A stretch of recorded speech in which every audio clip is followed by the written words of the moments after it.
ఈరోజు 250 ఐటీ కంపెనీలు ఒక్క విశాఖపట్నంలో పనిచేస్తూ ఉన్నాయి. ప్రతిష్టాత్మకమైనటువంటి ఇన్ఫోసిస్ సంస్థని ఈరోజు విశాఖపట్నం తీసుకొచ్చినటువంటి చరిత్ర మాది. రాష్ట్రంలో దాదాపు 70-80 వేల మంది ఐటీ ఉద్యోగస్తులు రాష్ట్రంలో ఇతర ప్రాంతాలతో కలిపి ఈరోజు ఐటీ ఉద్యోగస్తులు పనిచేస్తూ ఉన్నారు. ఒక్కొక్క సందర్భంలో మీరు గుర్తుందో లేదో 2017లో ఆయన ఐటీ శాఖ మంత్రిగా ఉన్నప్పుడు విశాఖపట్నంలో ఒక పత్రికా సమావేశంలో ఆయనే చెప్పాడు,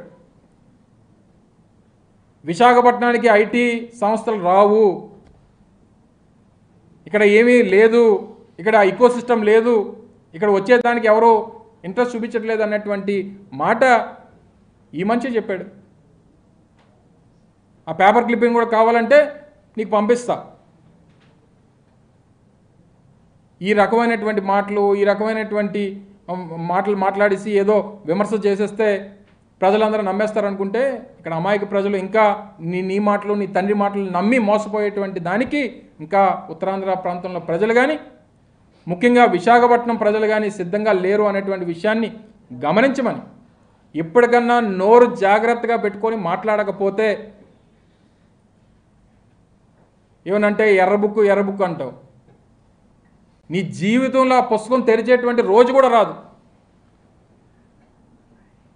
నీ జీవితంలో నీకు నీ తండ్రికి ఎప్పటికీ ఆ ఎర్ర పుస్తకం కనీసం మొదటి పేజీ కూడా తెరిచేటువంటి రోజు రాదు. అది నువ్వు మడిచి ఎక్కడో పెట్టుకోవడం తప్ప. నీ కుర్చీని ఇప్పటికే మడత పెట్టేశాం. 2019లో మీ నాన్న కుర్చీని మడత పెట్టేశాం. రేపు నీ పుస్తకాన్ని కూడా నువ్వు మడిచి ఎక్కడ పెట్టుకోవాలో అక్కడ పెట్టుకో, కావాల్సినంత ఉంది నీకు. ఇంకా ఇక్కడైనా నువ్వు ఎంత సీరియస్గా డైలాగులు చెప్దామన్నా, ఎంత సీరియస్గా మా మీద విమర్శలు చేద్దామన్నా నిన్ను చూసి ఆ సీరియస్నెస్ మాకు రావట్లేదు. అంత కామెడీ ఫేస్ మంది. దయచేసి ఈ తప్పుడు రాతలో ఎవడో ఇచ్చినటువంటి 4 పదాలు స్పష్టంగా పలకవయ్యా.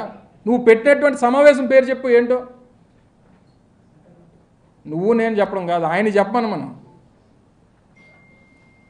డెంగ్యూ జ్వరాలు అని చెప్పమను, చెప్పగలలేమో.